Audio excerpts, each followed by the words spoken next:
Hallelujah, hallelujah, സ്തോത്രം.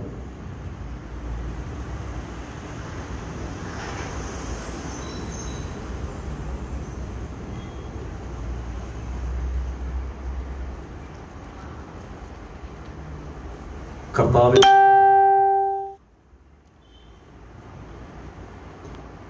ഈ മീഡിയയിലൂടെ എന്നെ ശ്രദ്ധിക്കുന്ന എല്ലാ പ്രിയപ്പെട്ടവർക്കും ഏകാധിപതിയും മഹാദൈവവും വീണ്ടെടുപ്പുകാരനുമായ യേശു കർത്താവിന്റെ നിസ്തുല്യ നാമത്തിൽ എന്റെ സ്നേഹവന്ദനത്തെ പ്രാരംഭമായിട്ട് അറിയിക്കുകയാണ്. അംബാസഡേഴ്സ് ഓഫ് ക്രൈസ്റ്റ് എന്ന ഈ ഫേസ്ബുക്ക് പേജിൽ ഇതിനോടകം ഒട്ടനവധി കർത്താവിന്റെ ദാസന്മാർ ദൈവത്തിന്റെ മാറ്റമില്ലാത്ത വചനം നിങ്ങളുമായി പങ്കുവെപ്പാനിടയായി. ഈ കാലഘട്ടത്തിൽ നവമാധ്യമങ്ങളെ പരമാവധി കർത്താവിന്റെ നാമത്തിന്റെ മഹത്വത്തിനായി വിനിയോഗിക്കുന്ന, പ്രയോജനപ്പെടുത്തുന്ന കർത്താവിന്റെ ദാസന്മാരെ എല്ലാം ഓർത്ത് ഞാൻ ദൈവത്തെ സ്തുതിക്കുന്നു. വിശേഷാൽ ഇങ്ങനെ ഒരവസരം എനിക്കായി ഒരുക്കി തന്ന കർത്താവിന്റെ ദാസൻ പാസ്റ്റർ മനോജ് അവരോടും കർത്താവിന്റെ നാമത്തിൽ പ്രത്യേകമായ നന്ദിയും വന്ദനവും ഞാൻ അറിയിക്കുകയാണ്. വളരെ വേഗത്തിൽ ദൈവത്തിന്റെ പരിശുദ്ധാത്മാവിന്റെ ഹൃദയത്തിൽ പ്രകാശിപ്പിച്ചു തന്ന ഒരു ദൂത് നിങ്ങളുമായി പങ്കുവയ്പ്പാൻ ഞാൻ കർത്താവിന്റെ നാമത്തിൽ ആഗ്രഹിക്കുന്നു. 65-ാം സങ്കീർത്തനത്തിന്റെ 4-ാമത്തെ വാക്യം ഇങ്ങനെയാണ്: നിന്റെ പ്രാകാരങ്ങളിൽ പാർക്കേണ്ടതിന് നീ തിരഞ്ഞെടുത്ത് അടുപ്പിക്കുന്ന മനുഷ്യൻ ഭാഗ്യവാൻ. ദൈവത്തിന്റെ ദാസനായ ദാവീദ് ദൈവസന്നിധിയിൽ പാടുകയാണ്. ഒരുവന് ദൈവം തിരഞ്ഞെടുക്കുന്നതിന് പിന്നിലെ ഉദ്ദേശം തിരഞ്ഞെടുക്കപ്പെട്ട ഒരു ദൈവത്തിന്റെ പൈതലിന്റെ ഭാഗ്യകരമായ അവസ്ഥ. ഇവിടെ ദൈവത്താൽ തിരഞ്ഞെടുക്കപ്പെട്ട വ്യക്തികൾ ദൈവസന്നിധിയിൽ ഭാഗ്യവാന്മാരാകുന്നു എന്നാണ് നമുക്ക് പഠിക്കുവാൻ കഴിയുന്നത്. ലോകത്തിന് മുമ്പിൽ ലോകം ഭാഗ്യവാന്മാരെന്ന് കരുതുന്നത് ഇവിടെ സമ്പത്തുള്ളവർ, സൗന്ദര്യമുള്ളവർ, ആരോഗ്യമുള്ളവർ, ഉന്നതമായ വിദ്യാഭ്യാസമുള്ളവർ, പദവികളുള്ളവർ, ഇവരെയൊക്കെ ലോകക്കാർ അല്ലെങ്കിൽ ലോകത്തിന് മുമ്പിൽ ആളുകൾ ഭാഗ്യവാന്മാരെന്ന് പറയുമ്പോൾ, ലോകപ്രകാരം നമുക്കൊന്നുമില്ലെങ്കിലും സമ്പത്തോ നന്മയോ വിദ്യാഭ്യാസമോ പദവികളോ സൗന്ദര്യമോ ഒന്നുമില്ല എങ്കിലും സർവചരാചരങ്ങളെ സൃഷ്ടിച്ചവനായ സർവശക്തനായ ദൈവത്തിന്റെ മകളാകുവാൻ നമുക്ക് സാധിച്ചിട്ടുണ്ടെങ്കിൽ അതാണ് ഏറ്റവും വലിയ ഭാഗ്യമെന്ന് പറയുന്നത്. എന്നെ കേൾക്കുന്ന പ്രിയരോട് ഞാൻ ഇന്ന് പ്രാരംഭത്തിൽ ഓർമ്മിപ്പിക്കുകയാണ്, നിങ്ങൾ ധന്യരാണ്, നിങ്ങൾ ഭാഗ്യമേറിയവരാണ്. ലോകത്തിന്റെ ദൃഷ്ടിയിൽ നാമൊക്കെ ഭോഷന്മാരാണെങ്കിലും അത്യുന്നതനായ ദൈവം അറിയുന്ന ദൈവത്തിന്റെ മക്കൾ എന്ന പദവിയിലേക്ക് വരുവാൻ കൃപ ലഭിച്ച നമ്മളെല്ലാവരും ഭാഗ്യവാന്മാരാണ്. ദാവീദ് പറയുന്നു, ദൈവത്തിന്റെ തിരഞ്ഞെടുപ്പിന്റെ മഹത്വം സ്വജീവിതത്തിൽ അനുഭവിച്ചറിഞ്ഞവനാണ് ദാവീദ്. ബേത്ലഹേമിലെ ഇശായി എന്ന് പറയുന്ന മനുഷ്യന് 8 മക്കളാണുള്ളത്. അതിൽ മൂത്ത മക്കളാകുന്ന അബിനാദാബും ഏലിയാവും ശമ്മയും ഒക്കെ ആരോഗ്യത്തിന്റെ ഗാത്രന്മാരാണ്, പടയാളികളാണ്, പട്ടാളക്കാരാണ്. ഇസ്രായേലിന്റെ 1ാമത്തെ രാജാവായ ശൗലിന്റെ പട്ടാളത്തിൽ പട്ടാളക്കാരായി ആ നിലകളിൽ ശോഭിക്കുന്നവരാണ് ഇശായിയുടെ മൂത്ത മക്കൾ. എന്നാൽ ദാവീദ് തികച്ചും വ്യത്യസ്തനാണ്. ആ ഭവനത്തിലെ ഏറ്റവും ഇളയവനാണ്. അവനെക്കുറിച്ച് അവന്റെ മാതാപിതാക്കളുടെ ചിന്ത, കുറെ ആടുണ്ട്, അതിനെ മേയ്ക്കുവാൻ ഇനി വേറെ ആരെയും തപ്പേണ്ട കാര്യമില്ല. സ്വന്തം ഭവനത്തിൽ ഏറ്റവും ഇളയ മകൻ അതിന് കൊള്ളാം എന്ന് പറഞ്ഞുകൊണ്ട് ആ നിലയിൽ ആടുകളുമായി ജീവിതം നയിച്ച, ആടുകളെ മേയിച്ചു നടക്കുന്ന ഒരു ദാവീദ്. ഈ ദാവീദിനെയാണ് ദൈവം വീണ്ടും ഇസ്രായേലിൽ രണ്ടാമത്തെ രാജാവായി തിരഞ്ഞെടുക്കുന്നത്. നമുക്കെല്ലാവർക്കും അറിയാം. അപ്പോൾ തിരഞ്ഞെടുപ്പിന്റെ മഹത്വം സ്വജീവിതാനുഭവത്തിൽ അനുഭവിച്ചറിഞ്ഞവനാണ് ദാവീദ്. ശൗലിനെ തള്ളിയവനായ ദൈവം അവന് പകരമായി യിശായിയുടെ കുടുംബത്തിൽ നിന്നും ദാവീദിനെ തിരഞ്ഞെടുക്കുകയാണ്. ഇങ്ങനെ ദൈവത്താൽ തിരഞ്ഞെടുക്കപ്പെട്ട, ദൈവത്തിന്റെ കൃപ അനുഭവിക്കുന്ന, ദൈവത്തോട് പ്രാർത്ഥിക്കുന്ന, ദിവസം മുഴുവനും ദൈവത്തിന്റെ പ്രത്യാശയോടെ ജീവിക്കുന്ന ഈ ദാവീദ് പറയുകയാണ്, ദൈവമേ, നിന്റെ പ്രാകാരങ്ങളിൽ പാർക്കേണ്ടതിന് നീ തിരഞ്ഞെടുത്ത് അടുപ്പിക്കുന്ന മനുഷ്യൻ ഭാഗ്യവാൻ. അപ്പോൾ ഈ ഒരു ഒറ്റ വാക്യത്തിൽ തിരഞ്ഞെടുപ്പിന്റെ പർപ്പസ്, ദൈവം ഒരുവനെ തിരഞ്ഞെടുത്തതിന് പിന്നിലെ ഉദ്ദേശ്യം വളരെ വ്യക്തമാണ്. ദൈവത്തിന്റെ പ്രാകാരങ്ങളിൽ പാർക്കേണ്ടതിനാണ്.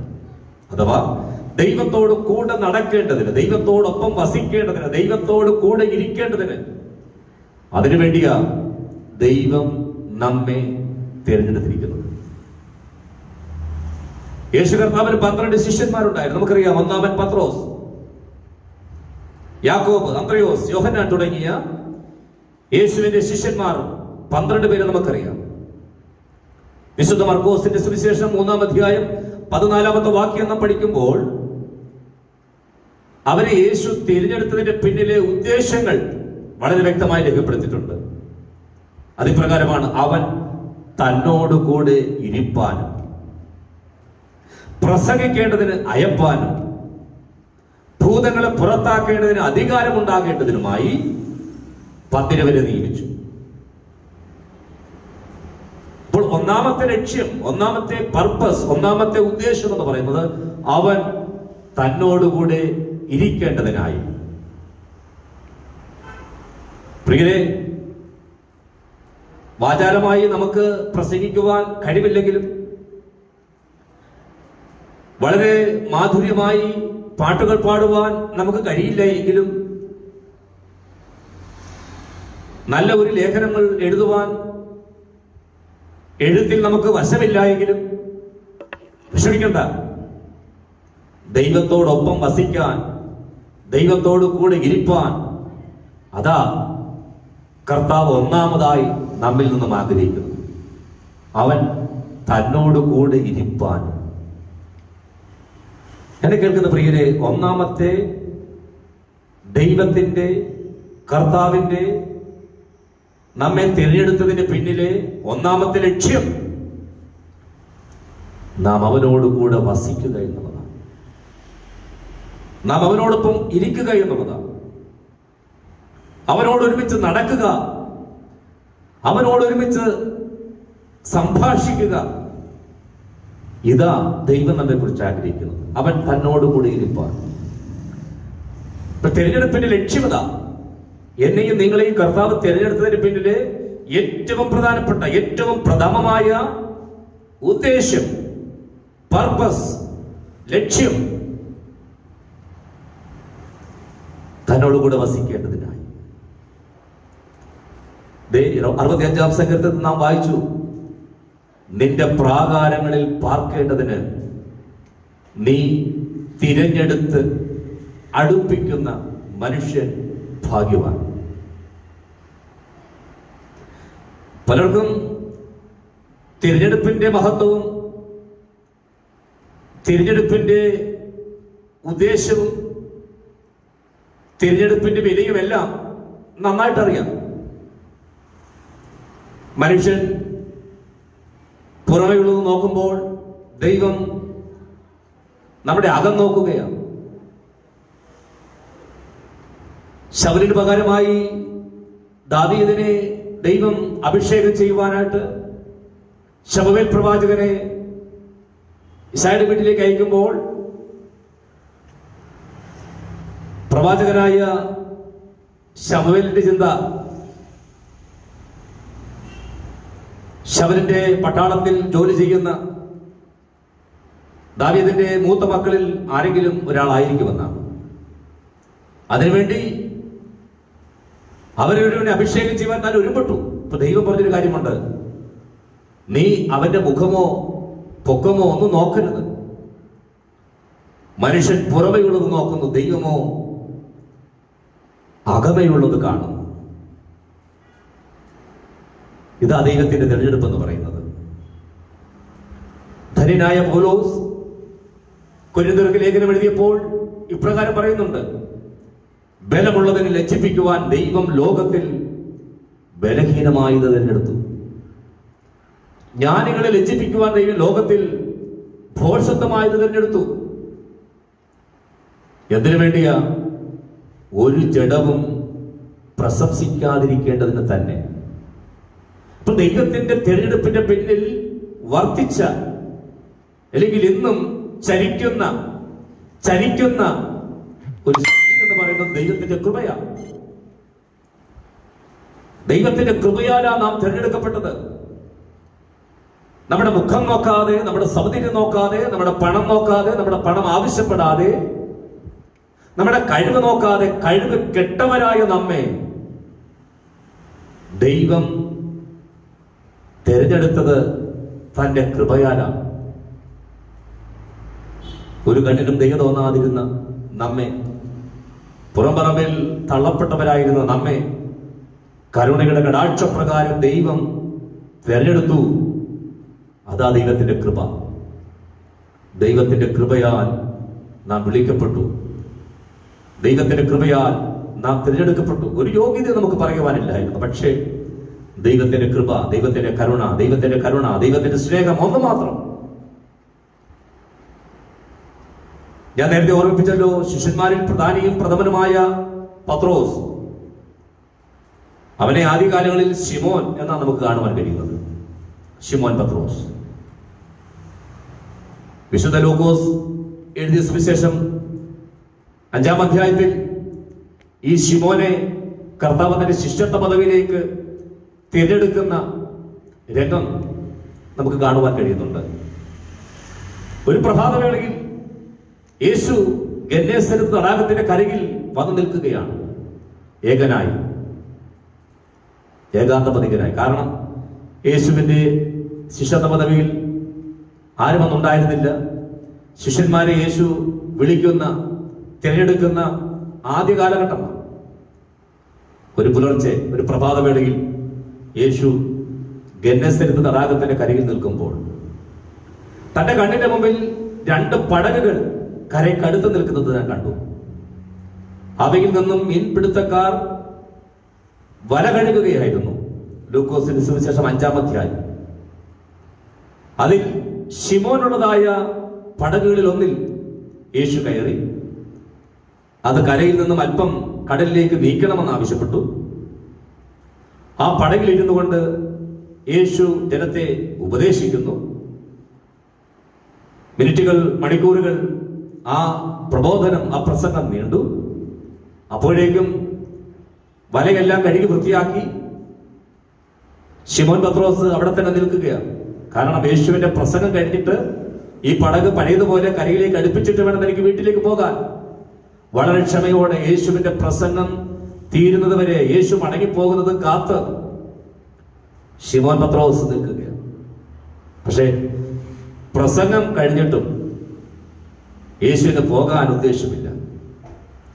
യേശു നോക്കിയപ്പോൾ തന്റെ പ്രസംഗത്തിന് പ്ലാറ്റ്ഫോം ആയിരുന്ന, തന്റെ പ്രസംഗത്തിന് വേദിയായിരുന്ന ആ പടക് ശൂന്യമായിരിക്കുകയാണ്. അതിനെ നിറച്ചിട്ടല്ലാതെ പോകുകയില്ല എന്ന യേശുവിന്റെ ചിന്ത. ഏതായാലുമുള്ള പെരുത്ത മീൻകൂട്ടം അകപ്പെട്ടു, വല കീറാറായി. മറ്റേ പടകിലുള്ള കൂട്ടാളികളും വന്നവരെ സഹായിക്കേണ്ടതിന് അവൻ മാടി വിളിക്കുന്നു. ശരിക്കും പറഞ്ഞാൽ ഒരു വലിയ അത്ഭുതമാണ് അവിടെ നടക്കുന്നത്. ലൂക്കോസിന്റെ സുവിശേഷം 5-ാം അധ്യായത്തിൽ ഒരു വാക്യം ഞാൻ നിങ്ങളുടെ ശ്രദ്ധയിൽ കൊണ്ടുവരുവാൻ ആഗ്രഹിക്കുകയാണ്. ലൂക്കോസ് 5:8 വാക്യം ഇങ്ങനെയാണ്: ശിമോൻ പത്രോസ് അത് കണ്ടിട്ട് കർത്താവിന്റെ കാൽക്കൽ വീണു. കർത്താവേ, ഞാൻ പാപിയായ മനുഷ്യനാകൊണ്ട് എന്നെ വിട്ടുപോകണമേ എന്ന് പറഞ്ഞു. ശിമോൻ പത്രോസ് പറയുക, കർത്താവേ, അത്ഭുതം ഞാൻ കണ്ടു. എന്റെ പടകിൽ മാത്രമല്ല, എന്റെ കൂട്ടുകാരന്റെ പടകിൽ പോലും നാളിതുവരെ ഞങ്ങൾ ആരും കണ്ടിട്ടില്ലാത്ത നിലയിൽ പെരുത്ത മീൻകൂട്ടം കിട്ടിയിരിക്കുന്നു. ദാറ്റ് ഈസ് ഗുഡ്, അത് നല്ലതാ. ഞാൻ അങ്ങയെ സമ്മതിച്ചിരിക്കുന്നു. അങ്ങൊരു പ്രവാചകനാണ്, അങ്ങൊരു ദിവ്യപുരുഷനാണ്. അദ്ദേഹം പറയുകയാണ്, പക്ഷെ ഞാൻ എന്റെ ജീവിതത്തിലെ പാപം അങ്ങയോട് അടുക്കുന്നതിന് എനിക്ക് തടസ്സമാണ്. നമ്മൾ തമ്മിൽ ബന്ധം പുലർത്തി പോകുന്നതിന് എന്നിലെ പാപം തടസ്സമാ, അകൃത്യം തടസ്സമാ. ഞാൻ പാപിയായ മനുഷ്യനാകൊണ്ട് നീ എന്നെ വിട്ടുപോകണമേ എന്നുള്ളൊരു പ്രാർത്ഥനയാണ് ശിമോൻ പത്രോസ് അവിടെ നടത്തുന്നത്. പ്രിയരെ, നമ്മളും ഇങ്ങനെയൊക്കെ തന്നെയല്ലേ? കർത്താവിന്റെ അത്ഭുതം നാം കാണുന്നു, കർത്താവിന്റെ അത്ഭുതങ്ങളിലൂടെയുള്ള അനുഗ്രഹങ്ങൾ നാം സ്വീകരിക്കുന്നു. കർത്താവ് ഒരു അത്ഭുതത്തിലൂടെ നമ്മെ സൗഖ്യമാക്കിയെങ്കിൽ ആ സൗഖ്യം നാം അനുഭവിക്കുന്നു. ഇതെല്ലാം നമുക്ക് വേണം. പക്ഷെ കാര്യത്തോടെടുക്കുമ്പോൾ ഈ അത്ഭുതത്തിലൂടെ, ഈ അടയാളം കാണിച്ച് പെരുത്ത മീൻകൂട്ടം ഈ പടകുകളിലേക്ക് സൗജന്യമായി യേശു തന്നതിന്റെ പിന്നിൽ, കൊടുത്തതിന്റെ പിന്നിലെ ലക്ഷ്യം പത്രോസിനെയും കൊണ്ട് നടക്കാൻ കർത്താവ് ആഗ്രഹിക്കുന്നു എന്നുള്ളതാണ് സത്യം. അവിടെ മുതൽ പത്രോസിനെ ഇനി അവന്റെ ജീവിതകാലം മുഴുവനും തന്നോട് ഒരുമിച്ച് നടക്കാൻ, തന്റെ കൂടെ നിൽക്കണമെന്ന കർത്താവ് ആഗ്രഹിക്കുന്നു. പത്രോസ് പറയുക, കർത്താവേ, നമുക്ക് തമ്മിൽ ഇനി ഒരു ഇടപാട് വേണ്ട, നമുക്ക് തമ്മിൽ വലിയ ചങ്ങാത്തമൊന്നും വേണ്ട, നമുക്ക് തമ്മിൽ ഒരു ഫ്രണ്ട്ഷിപ്പ് ആവശ്യമില്ല. കാരണം നീ പരിശുദ്ധനാ, അങ്ങ് വലിയ പ്രവാചകനാ, ഞാനോ ഒരു മുക്കുവനാ, ഒരു മുക്കുവ കുടിലിൽ ജനിച്ചു വളർന്ന ഒരു മീൻപിടുത്തക്കാരനാണ്. മാത്രമല്ല,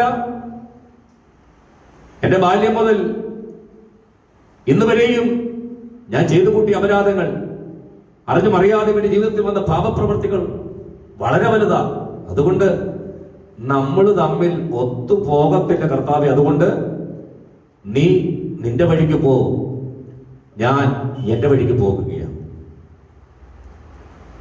അതാ ആ വാക്യത്തിന്റെ അർത്ഥം. പത്രോസ് പറയുകയാണ്, കർത്താവേ, ഞാനൊരു പാപിയാകൊണ്ട് നീ എന്നെ വിട്ടുപോകണമേ എന്നവൻ കർത്താവിനോട് അപേക്ഷിച്ചു.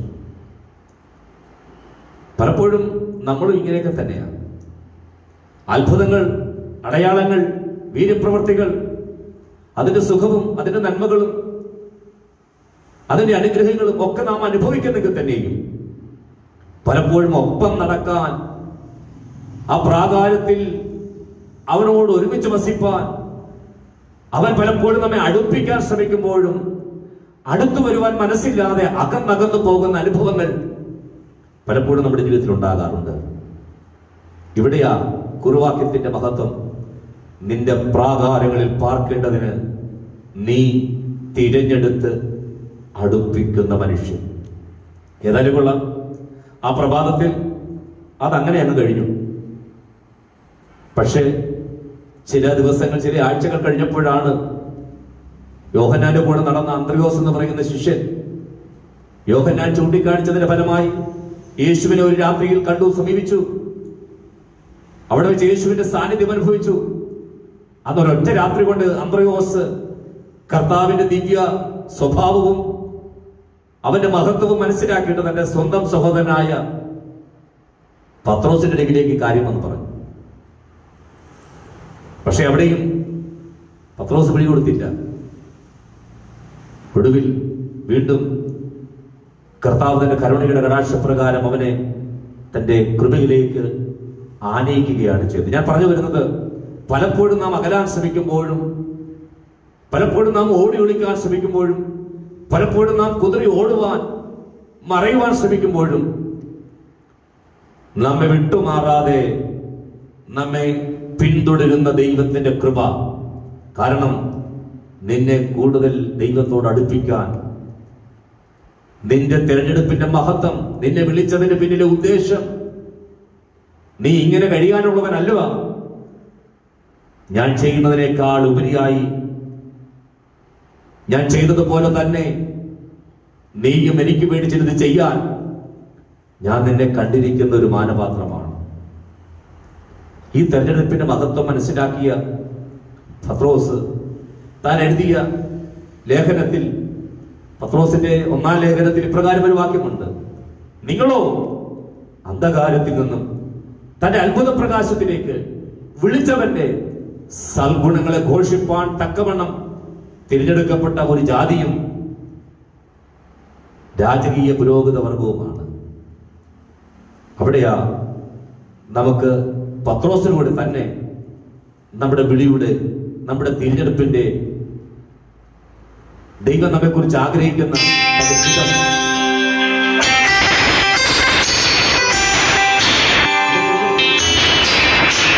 ദൈവമാകുന്ന കർത്താവ് നമ്മെ വിളിച്ചത് വെറുതെയല്ല. നിങ്ങളോ അന്ധകാരത്തിൽ നിന്നും തന്റെ അത്ഭുത പ്രകാശത്തിലേക്ക് വിളിച്ചവന്റെ സൽഗുണങ്ങളെ ഘോഷിപ്പാൻ തക്കവണ്ണം തിരഞ്ഞെടുക്കപ്പെട്ട ഒരു ജാതിയാണ്, രാജകീയ പുരോഹിത വർഗമാണ്. അങ്ങനെയെങ്കിൽ നമ്മുടെ കൊച്ചു നാവ് കൊണ്ട് കർത്താവിന്റെ നാമത്തെ ഉയർത്തുവാൻ നമുക്ക് കഴിയണം. നിങ്ങളോ അന്ധകാരത്തിൽ നിന്നും തന്റെ അത്ഭുത പ്രകാശത്തിലേക്ക് വിളിച്ചവന്റെ സൽഗുണങ്ങളെ ഘോഷിപ്പാൻ തക്കവണ്ണം തിരഞ്ഞെടുക്കപ്പെട്ട ഒരു ജാതിയാണ്. 12 ശിഷ്യന്മാരിൽ 11 പേർക്ക് ലഭിക്കാത്തൊരു വെളിപ്പാട് ഒരു ദിവസം ശിമോൻ പത്രോസിനുണ്ടായി. യേശു അവരോട് ചോദിക്കുകയാണ്, ഈ നാട്ടുകാരെന്നെ കുറിച്ച് എന്തൊക്കെയാ പറയുന്നത്? അവർ പറഞ്ഞ, കർത്താവേ, ചിലർ ഏലിയാവെന്ന് പറയുന്നുണ്ട്, ചിലർ ഇരമ്യാവെന്ന് പറയുന്നുണ്ട്, പ്രവാചകന്മാരിൽ ഒരുവനാണെന്നൊക്കെ പറയുന്നുണ്ട്. ആട്ടെ, പക്ഷെ നിങ്ങൾ എന്താ പറയുന്നത്? യേശു ചോദിക്കുക, നിങ്ങൾ എന്നെ കുറിച്ച് എന്ത് പറയുന്നു?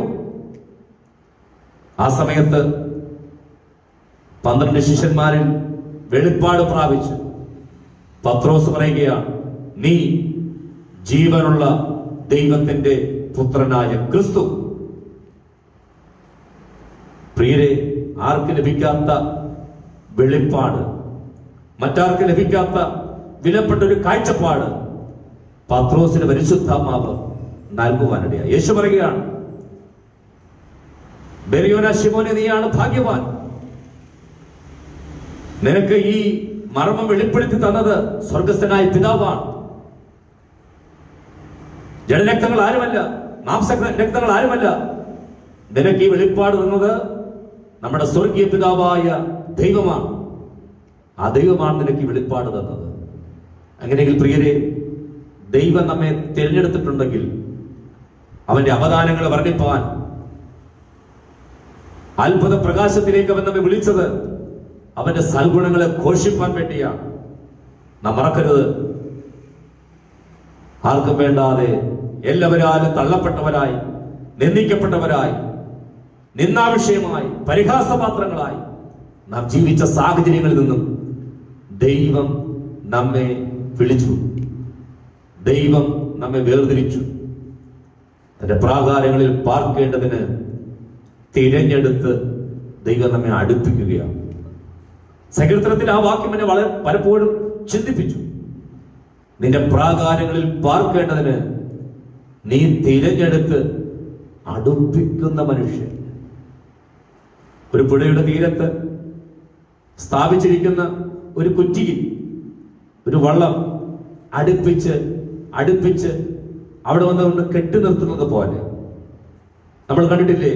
പുഴയോരങ്ങളിൽ അല്ലെങ്കിൽ നദീതീരങ്ങളിൽ, ആറ്റരികത്ത് ഒക്കെ സ്ഥാപിച്ചിരിക്കുന്ന തൂണുകളിൽ ആറ്റിൽ അല്ലെങ്കിൽ നദിയിൽ യാത്ര ചെയ്യുന്ന സഞ്ചരിക്കുന്ന ഒരു ബോട്ട്, ഒരു വള്ളം അടുപ്പിച്ച് അവിടെ കൊണ്ടുവന്ന് കെട്ടി നിർത്തുന്നത് പോലെ നാം ഈ ലോകമഹാസാഗരത്തിൽ നമ്മുടെ ചിന്തകൾക്കും നമ്മുടെ വിചാരങ്ങൾക്കും വിവിധങ്ങളാകുന്ന ഉപദേശങ്ങളാകുന്ന ദുരുപദേശങ്ങളുടെ കാറ്റിനാൽ ഉലയുന്ന അഴകുന്ന ഒരു വഞ്ചി പോലെ നാം ഒഴുകി നടക്കാനുള്ളവരല്ല.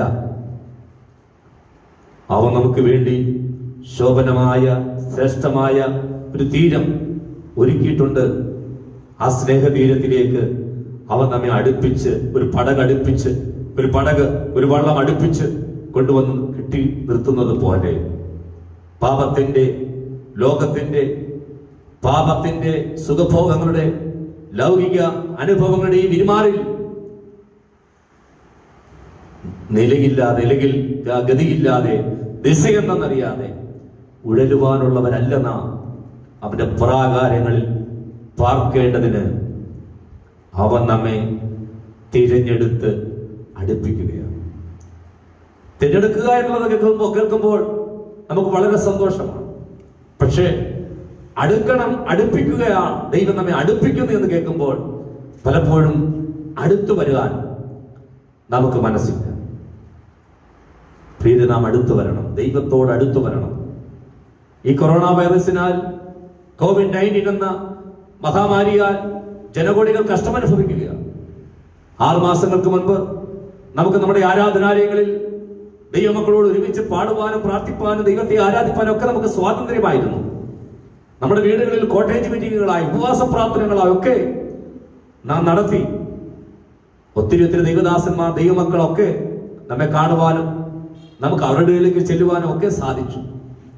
എന്നാൽ ഇപ്പോൾ പരസ്പരം കാണുവാനോ ഒന്ന് കൂടുവാനോ ദൈവത്തെ ആരാധിപ്പാനോ ഒന്നും കഴിയാത്ത ഈ സാഹചര്യത്തിൽ പലപ്പോഴും നാം നൂല് പൊട്ടിയ ഒരു പട്ടം പോലെ എങ്ങോട്ടെന്നില്ലാതെ കാറ്റിനാൽ എങ്ങോട്ടോ സഞ്ചരിക്കുന്ന പോലെ ഒരു പട്ടത്തെ പോലെ പാറിപ്പോകുന്ന അനുഭവത്തിലാണെങ്കിൽ ഇന്ന് ഈ വൈകിവേളയിൽ ദൈവത്തിന്റെ അമ്മ പറയുന്നു, അവിടെ ആ 118-ാം സങ്കീർത്തനത്തിന്റെ 27-ാമത്തെ വാക്യത്തിന്റെ പ്രസക്തി